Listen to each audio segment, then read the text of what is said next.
All right, good afternoon from Newcastle to this last lecture of today, and we will continue tomorrow at 10 Greenwich Mean Time. Also, please do hang out after the lecture. The webinar takes time until 15:30, so if you have any questions, I will try to respond them. And also, this is slightly longer presentation than the previous one because there is so much more to discuss as well. So let's start. We will focus on the metal tool blades in Egyptian and Nubian archaeological context, specifically from the Chalcolithic and Bronze Age. And there are some very frequent myths about ancient Egyptian tools, especially among the general public, but also among some researchers, that none were preserved, that they were made only of pure copper, and also the eternal question of the working of the hard stones. And here I would reiterate,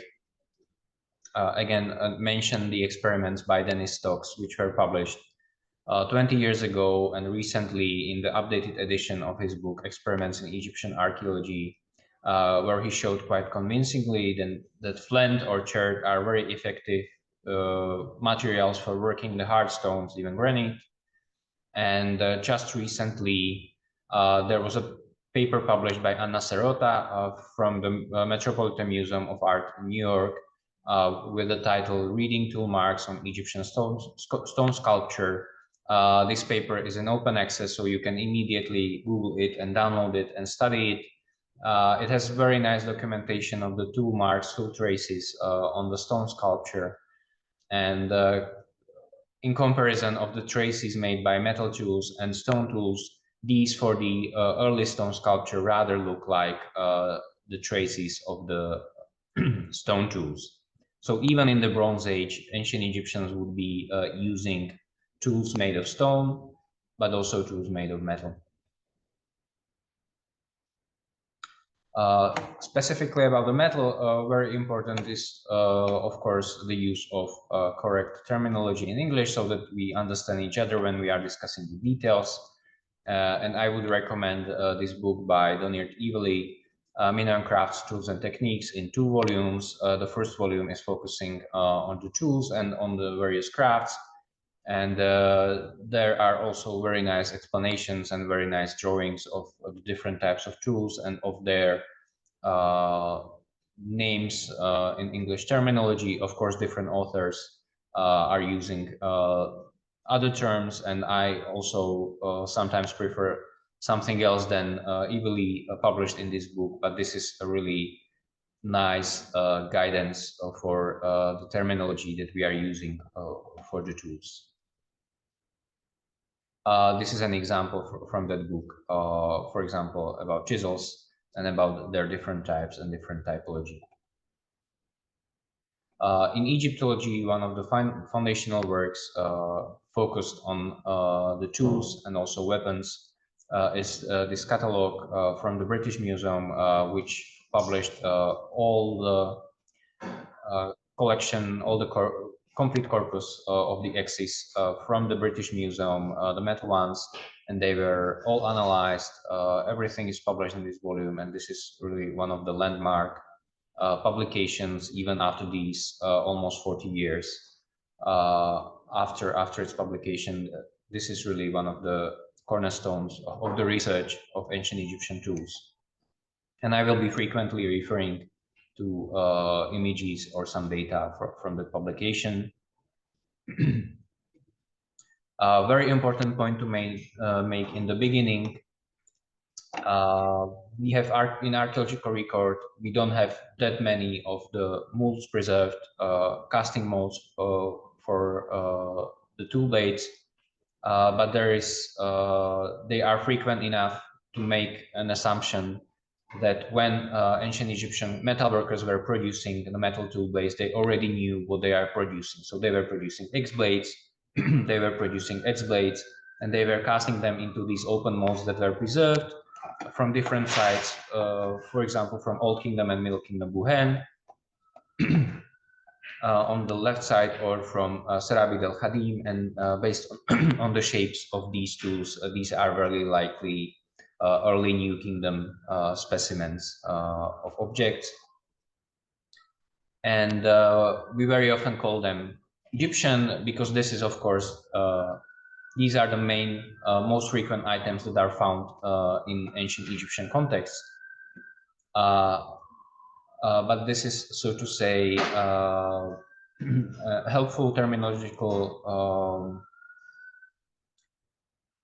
This is actually a terminological problem, as defined by Bettina Bader in her book. I quote: "The designation as Egyptian or Syro-Palestinian is not intended to assign a label of ethnic identification to any of the objects listed below or the people who use them. The label is supposed to note the geographical area in which most of the physical parallels were found," end of quote. And for this specific shape that is datable to the late Middle Kingdom and Second Intermediate period, these are considered by us and named by us as Egyptian forms, but these Egyptian forms have also evidence for the molds. So for the production, actual production of these blades in the Nubian Buhen, and also at Aniba, and also in the, let's say, Hyksos or Levantine Tel El Daba, which are not considered to be at some points in time not the Egyptian territory. Of course, in Tel El Daba, these molds are datable to the 13th dynasty. Then one mold was found also in Kahun, so in the core area of the ancient Egyptian state, very near the capital.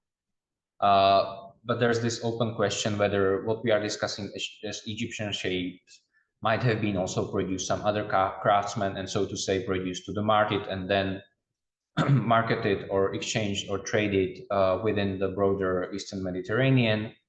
And we will return to this question later. At the beginning is this completely found and completely preserved X-blades from the Middle Egyptian site of Matmar, from this grave, and it was published by Guy Brunton. Today is in the collection of the Egyptian Museum in Cairo, in the Old Museum on Tahrir Square, and it is datable to Nakada 1 or 2, and you might remember from my first lecture that I was mentioning some of the tool blades from Mahdi, which were unfortunately preserved as fragments. This is very likely a complete example of that X-blade.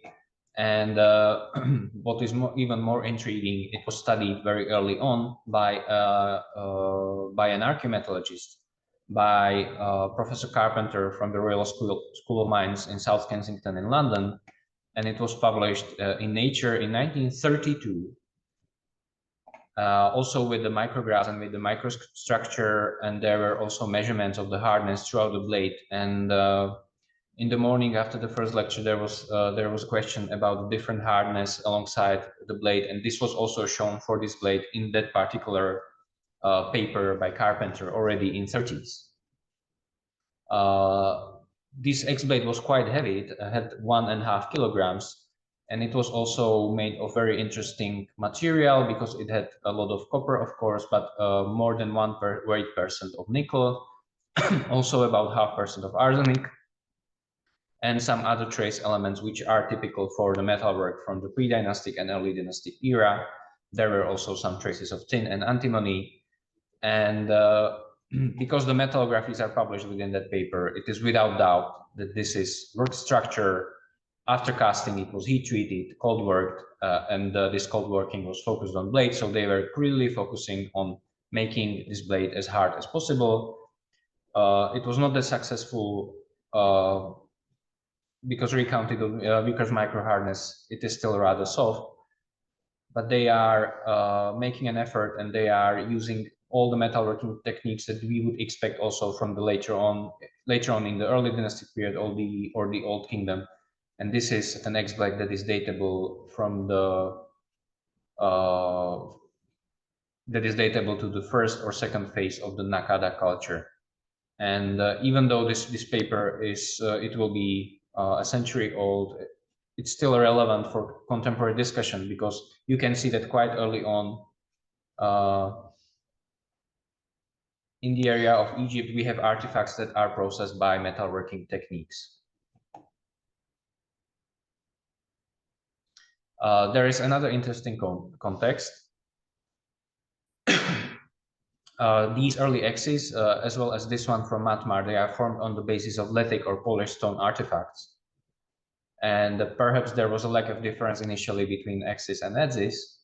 We don't know, because we don't have the mode of hafting for these early blades. But Dr. Roman Gundaka from Vienna interestingly proposed in his paper that the etymology of the word meanbed that I mentioned in the last paper, I quote, "This allows one to connect menbit and menbi axe with the word nebi to smelt. Consequently, menbit and menbi axe are to be analyzed as nomina passiva, meaning the smelted one or the metal tool, in contrast to axes with a blade of stone." So you can see that based on proposal by Roman Gundaker, there is an interesting etymology of the axe blade in ancient Egyptian, and this proposal connects the verb for smelting and the word, this substantive for an axe, as a smelted tool blade, and possibly the earliest tool blade that was smelted. But of course, we have very little textual evidence, especially for these early periods, for the pre-dynastic and early dynastic period. So this is just a proposal based on what we know about the Egyptian vocabulary and about the rules of the etymology. And of course, dating of this is absolutely impossible. Dating of when this etymology arose and when the X was connected with the was named as smelted thing. As I mentioned already in previous lecture, earliest arsenical copper is datable to roughly Nakada 2D. The edge blade from Nakada, but you could see also in the blade from Matmar that it has about 0.5% of arsenic. And there's a question whether this was coming from with perhaps some alloying element, and from where is coming the nickel, which has more than 1 weight%. Without lead isotopes, which we don't have for the X from Matmar, it's impossible to solve this. Arsenic has some advantages and some disadvantages. Adding arsenic makes the alloy with copper harder, similar in properties to tin.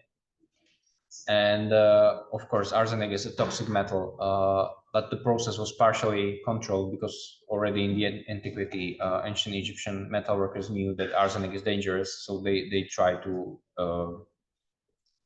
avoid it in some way.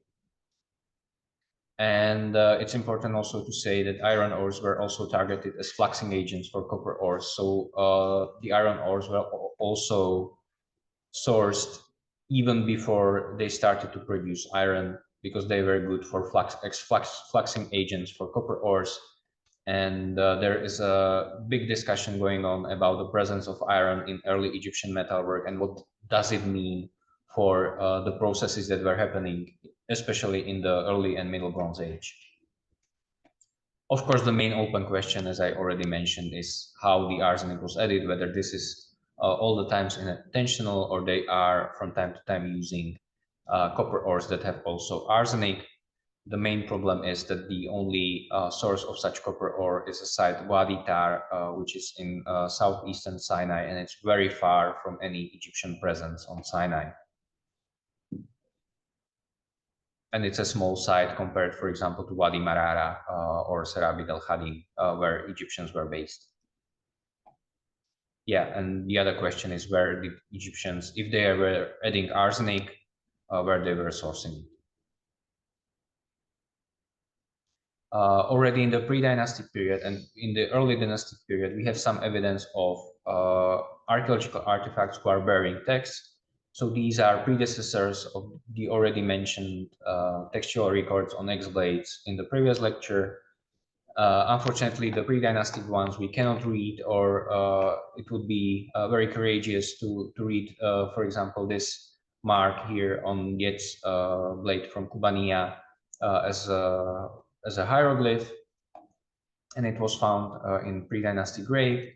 But already in the first dynasty, we can clearly read, for example, here a serech of the king Jer, and then there is a personal name Bech, and or Bach, and here it is standing alone without the serech. Then we have also the name of Kahotep, or this mark, which looks like P, and again it's on this pre-dynastic edge plate from Nakada, and it's hard to tell whether this is only, let's say, an owner's mark, or we should already consider it as evidence for very, very early hieroglyphic script. We simply don't have the complete text, and we cannot ask the artisans, of course.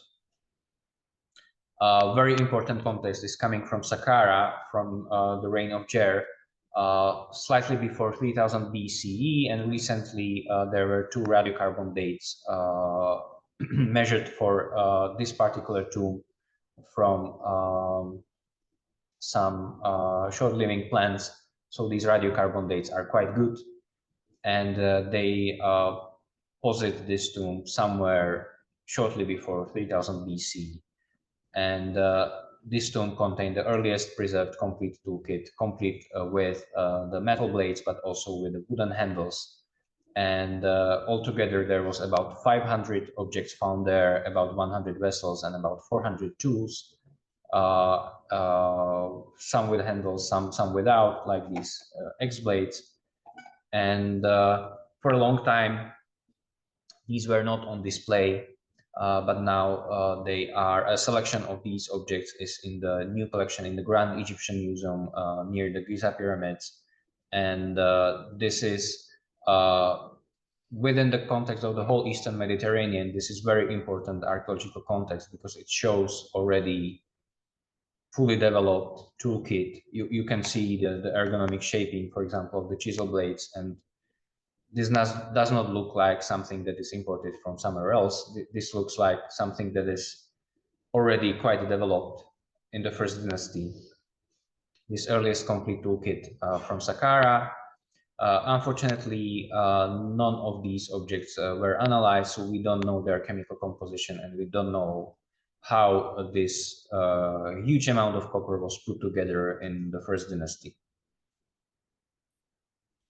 At least the measurements were published, and we can apply, of course, the modern measuring units, but also the ancient ones. So 5 centimeters compared to 77.5 centimeters of the ancient Egyptian palm, which can be broken down into 4 digits, and then 7 palms give 1 Egyptian cubit. And again, depending on whether you are optimist or pessimist, you can see some clustering here based on the measurements of these blades. But we would need also the chemical composition data to understand whether maybe there are any meaningful clusters here in this material.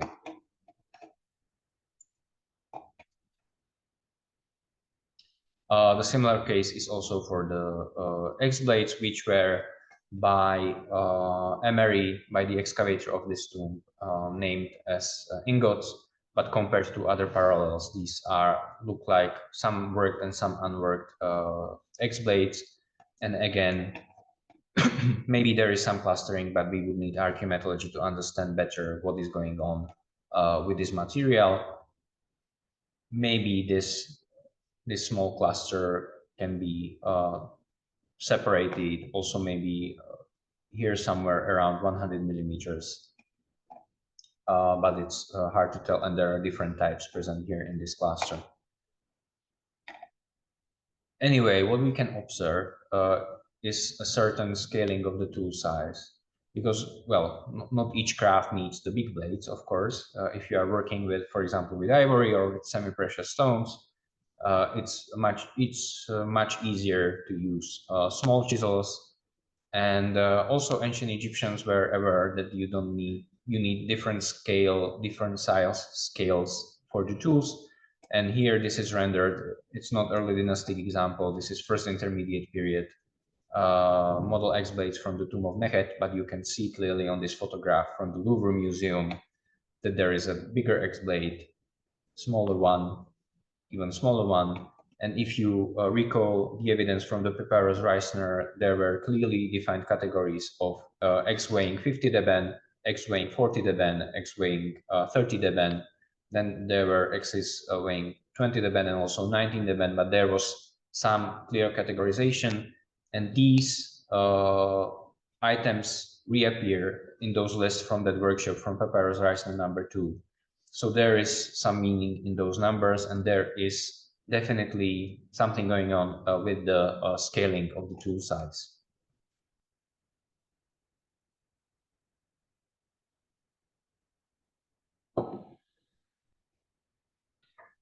After the early dynastic period, we will focus more on some of the Old Kingdom context. So here we have a lot of evidence from Buhen, from the Second Cataract, now in contemporary Sudan, down to Mendes and Bubastis in Nile Delta. And there also I should remark the presence of one of the X blades found near Byblos in Lebanon, contemporary Lebanon, at the site called Nahar Ibrahim, which is datable either to 4th or 5th dynasty. So all over Egypt and Nubia and even Lebanon, we have evidence for all kingdom finds of tools. And just a reminder of the names, we have discussed Menbit or Minbet and its interesting etymology. And there are also other names of these tools.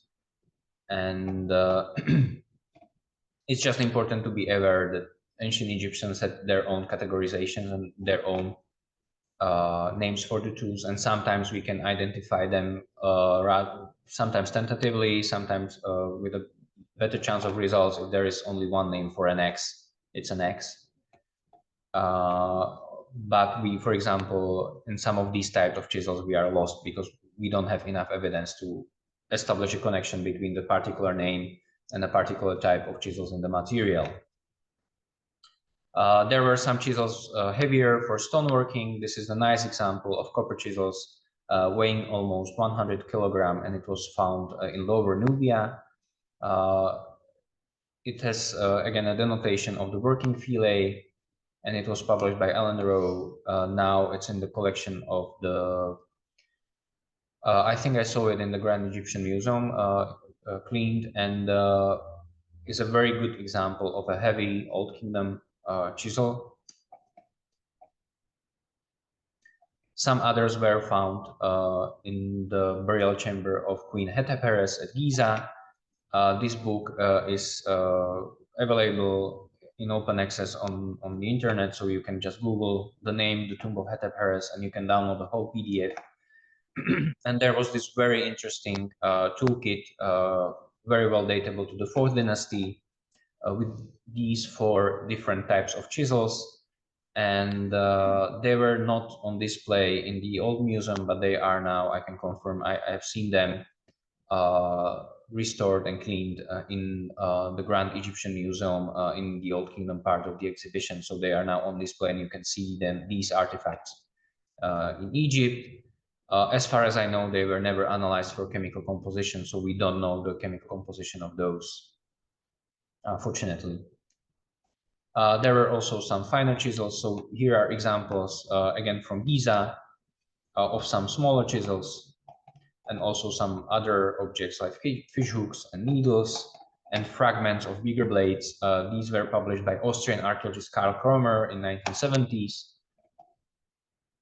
And we are studying comparable material at the site Het El Ghurab with American mission led by Mark Lehner, and this was already published in this article on the analysis of Old Kingdom copper at Giza.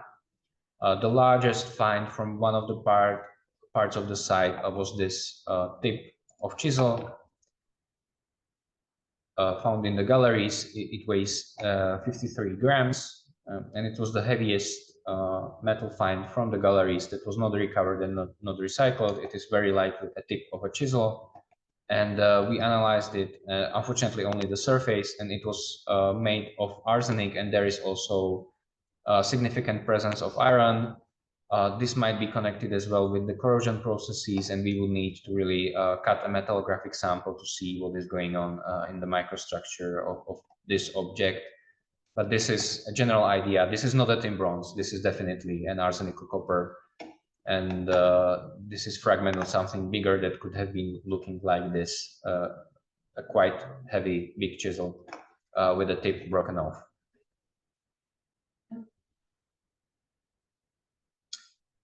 Also in Egyptology, you can encounter this opinion that big tools are the practical ones and small tools are models. But as I try to explain, there are different scales of the tools. And we were lucky enough to study some of the material that was excavated by Cromer of the small chisels. And for example, this chisel under the number and letter G8 was made of arsenic copper, and it was work hardened, and I think also annealed, and it would be just normal to use it practically for some finer work, on, for example, on some of these fine white limestone reliefs. And there were also some needles and a fish hook, and these were made of arsenic copper.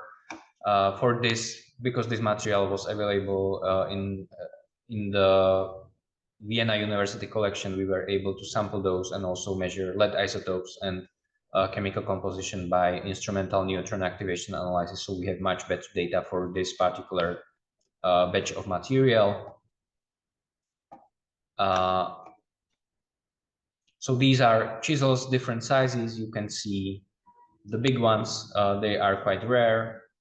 The small ones are slightly more frequent. And here under letter 10 in the drawing from 70s is the chisel that we analyzed in Austria, coming from Giza, from a very good Predynastic context. Coming to other types, unfortunately, drills we have mostly in the evidence in iconography. So here it is again, the scene from the tomb of Ebi. And some indirect evidence that was already collected by Petrie. So here is some evidence of a stone slab which was sawn, but also some evidence for tubular drills. And quite often, if you are lucky to find an unfinished stone vessel, you will find this product of a tubular drill, where they were hollowing out the middle space for the stone vessel, and sometimes this was unfinished, and you can find these tubular traces. Very likely these tubular drills were made of copper, because it would be highly impractical to make them from stone. And on all kingdom necropolis, they are quite often lying, these remains of production, they are quite often lying around, and they are, not all of them are studied definitely. And Petrie was the first archaeologist that started to collect them. As for the edzes, here are some examples. I already was speaking about the edze from the reign of Snofru, of one of the working gangs, part of the Snofru building equipe of the lovers of the White Crown craftsmen. And this is an edge blade that was found by Salim Hassan, by Egyptologists and his team at Giza, and it's quite big, so very likely it could have been also used as a practical tool. Coming to axes, this is this example of an axe blade from Lebanon, which, based on the inscription, is well datable to either 4th or 5th dynasty, because there are different interpretations, either to the reign of Khufu or to the reign of Sahure.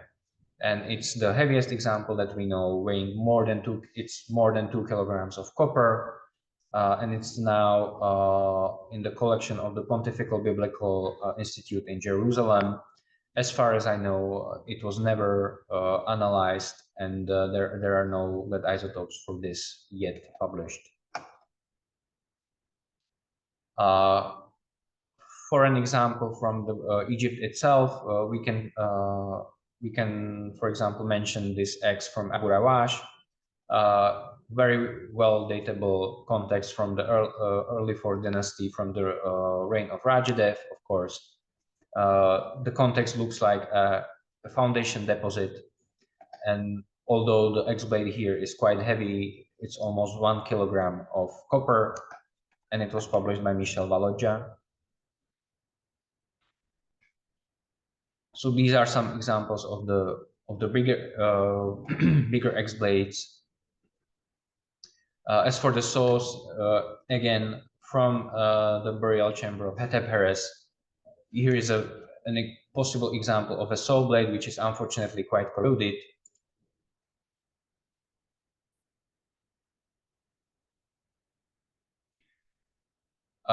Quite corroded, and there is even more corroded another blade. So the teeth are lost, unfortunately. But here we have this nice example that was found by Petrie at Meidum, which is now in the collection of the Petrie Museum UCL, and it was studied within the framework of my project. And we also analyzed the material by PXRF and its arsenical copper. And it's really nice to find a drawing in Petrie's publications in late 1900s, and then finding the object in the museum collection. And yeah, this is the same object as was published by Petrie and as was photographed by me last year. Also with the teeth that, as you can see, are quite irregular.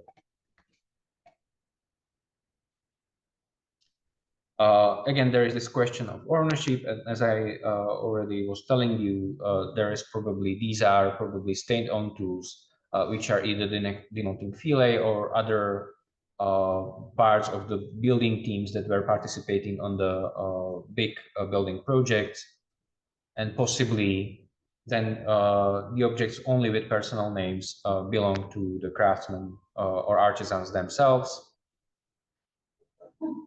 And just as a case study, this is the paper that we published on this material from Giza that I already mentioned, from Austrian archaeologist Karl Kromer. It was published in Journal of Archaeological Science Reports in 2021. And you can find full PDF online on the internet. And this is the satellite image of Giza. So clearly here is Pyramid of Khufu, in the middle is Pyramid of Khafre, in the back is Pyramid of Menkaure, and here is the Hetelgurab, where are the so-called galleries where Mark Lenner's team was working in the beginning. And here is an area which was excavated by Karl Kromer, and this is very likely settlement refuse from the reigns of Khufu and Khafra, because in those layers were found especially the ceilings of those two kings. And it looks like when they were building new galleries in the reign of Menkaura, they basically destroyed the structures here and dumped all the material here over the hill, because here you can see this is called Southern Hill, Gebet el Kibli here, and you can go over the hill and you can dump refuse here in a sort of naturally made bowl where Austrian archaeologists excavated it. This is Gebel Kibli as it is today. This is, of course, the Pyramid of Khafra. This is the Pyramid of Khufu, and here is Menkaure. And this on the photograph is roughly the location of the Cromer area.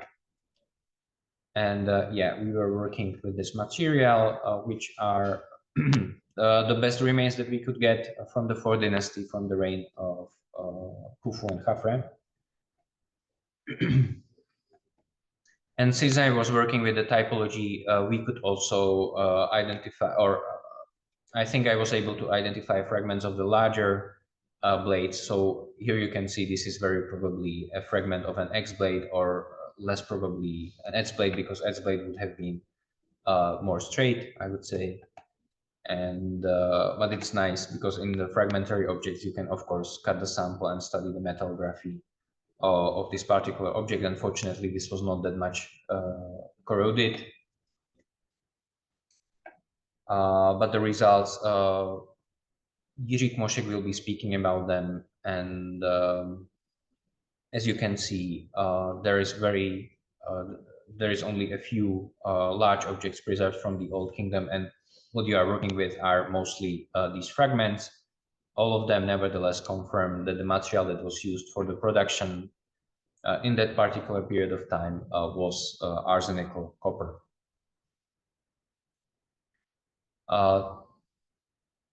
The digression that I already mentioned in my first lecture about the battle axes, just for a reminder, there is this issue about the dating of the battle axes, of these elongated battle axes that are considered to be first intermediate period trade, but they do appear already in Old Kingdom sources. For example, here in Sahure, and these blocks are on display in Berlin, and you already saw these photographs. And there are other examples datable very well to the Old Kingdom. The main piece of evidence is here in the tomb of Inti at the Shasha in Middle Egypt.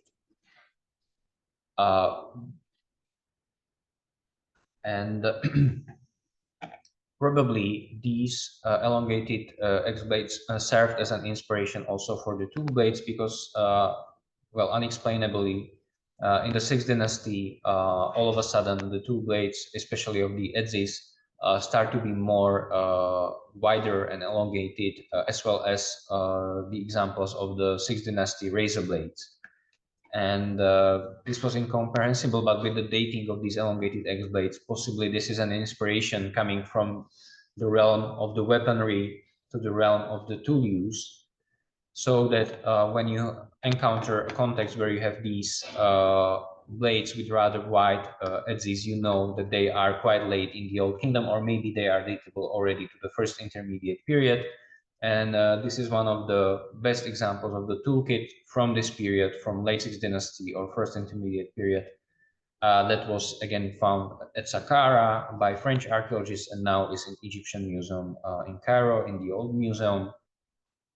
As far as I know, not on display. Unfortunately, we don't have an X blade here, but we have quite a lot of chisels, also 2 edge blades, and this is very probably a saw blade. You can see some teeth here. Unfortunately, the edge is corroded. As far as I know, this was never analyzed. And the question may be posed whether this represents woodworking or stoneworking toolkit.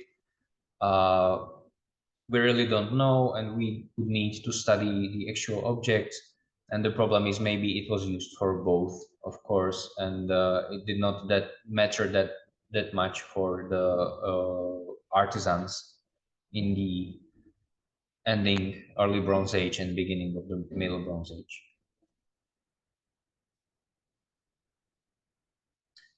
As for the X blades, tool X blades, they are quite well datable to the first intermediate period and Middle Kingdom, with this locked shape where you have these 2 projections on the back side of the X blade, and here is the blade.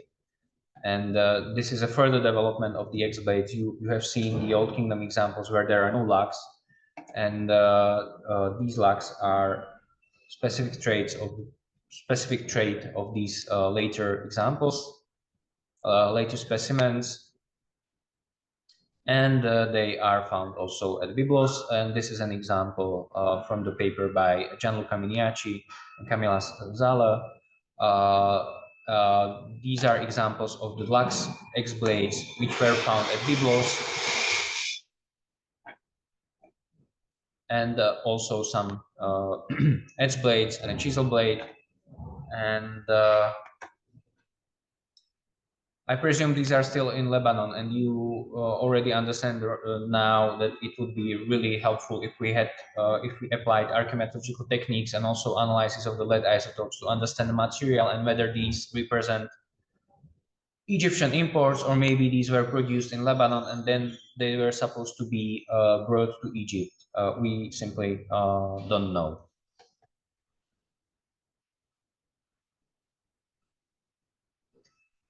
In the late Middle Kingdom and Second Intermediate period, X blades are changing their shape to more elongated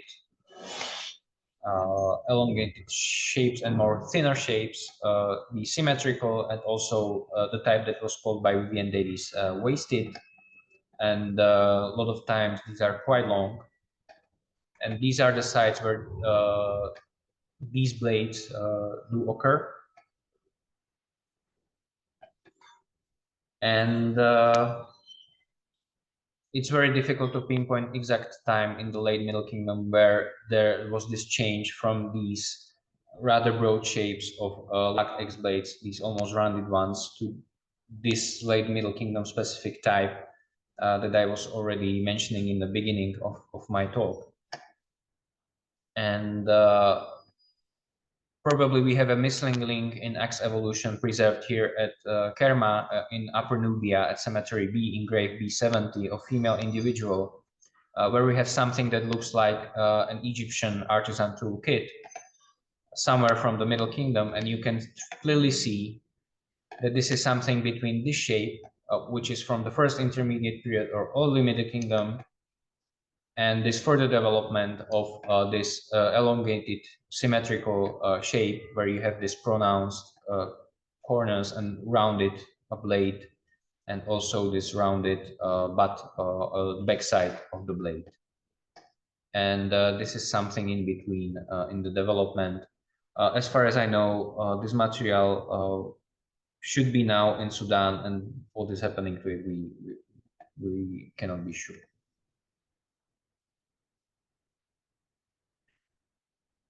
Recently at a conference in Leiden, I also tried to propose the possible time of the change for this particular X-blade shape, somewhere to the late Middle Kingdom, to the reign of Senusret III, based on the research of this particular tomb of Jehoshaphat by Tung Sikora, current curator in Leiden, who studied this for his PhD, and I discussed it with him, and hopefully his PhD will be published.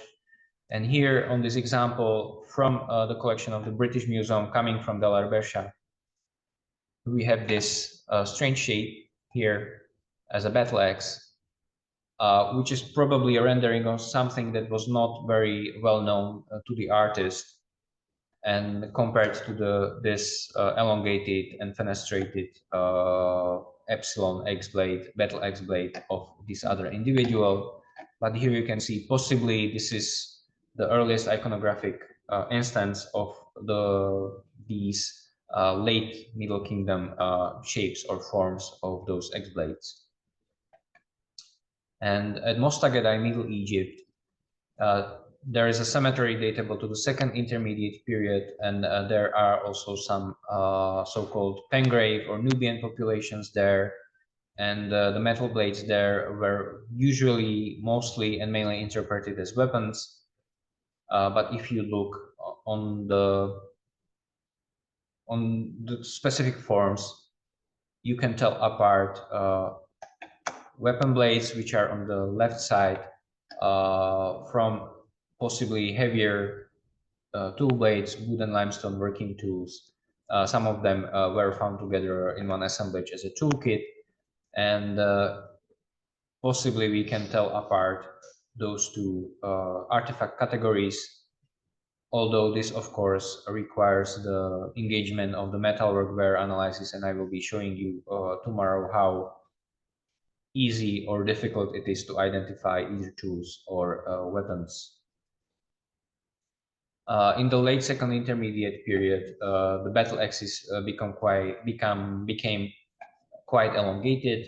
Here we have this shape, or this shape that would be called by Vivian Davis as wasted shape. Here very possibly coming from the burial context of Queen Ahotep.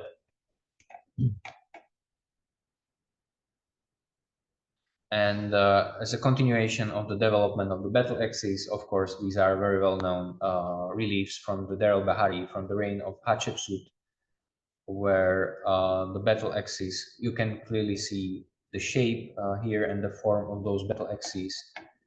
And here we have possibly a glimpse of an evolution of those shapes and forms, because from these second intermediate period battle axes and possibly artisan blades, we can identify the development of the battle axis in early New Kingdom and in New Kingdom for the much heavier artisan tools, or these tools for the shipbuilders and lumberjacks, which are datable to the New Kingdom, and they are most often made already out of proper tin bronze, as well as those battle axes here on the left side.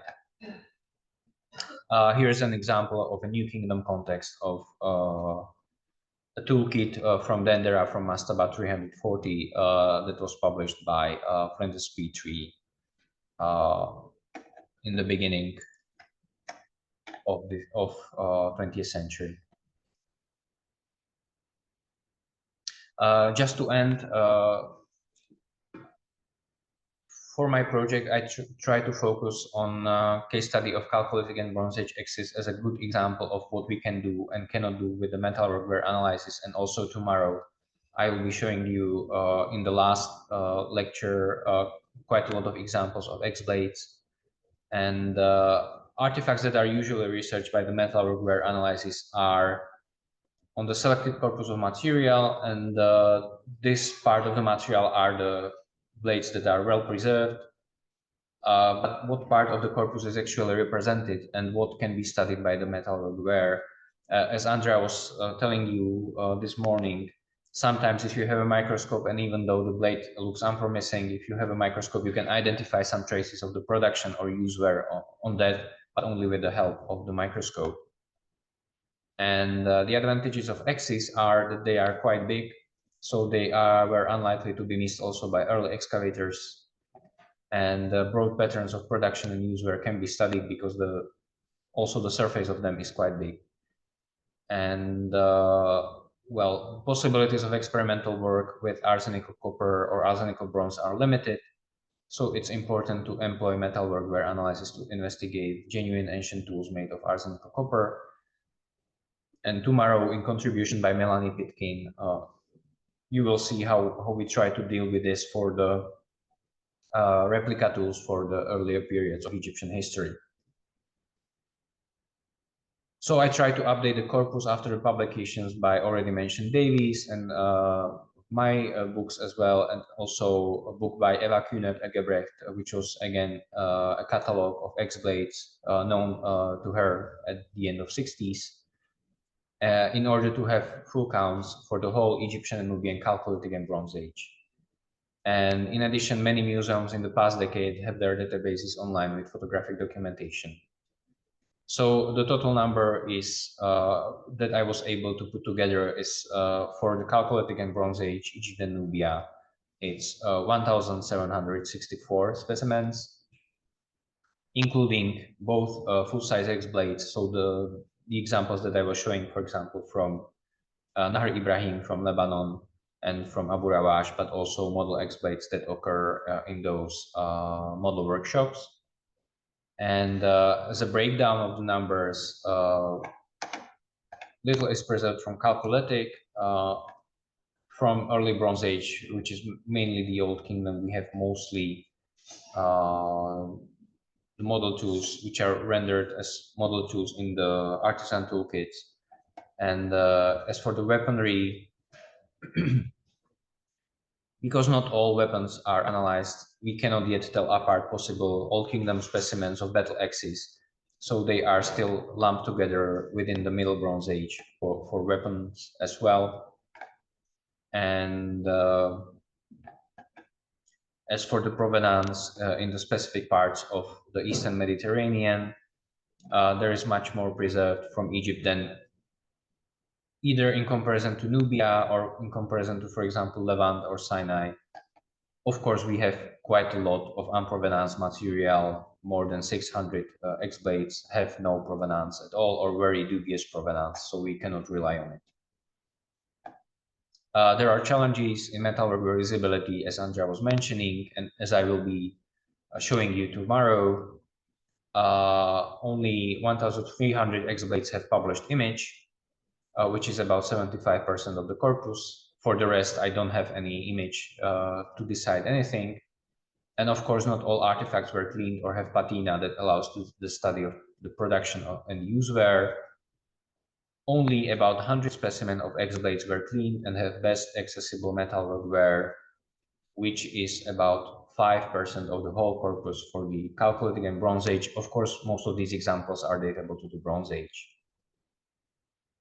As for the analytical archaeometallurgical data, only about 350 X-blades were analyzed, and these include also this big corpus from the British Museum, which is about 200 X-blades altogether, and only about 25 specimens have published metallography for them, so that we can study under the microscope the specific and particular archaeometallurgical techniques that were used for the production.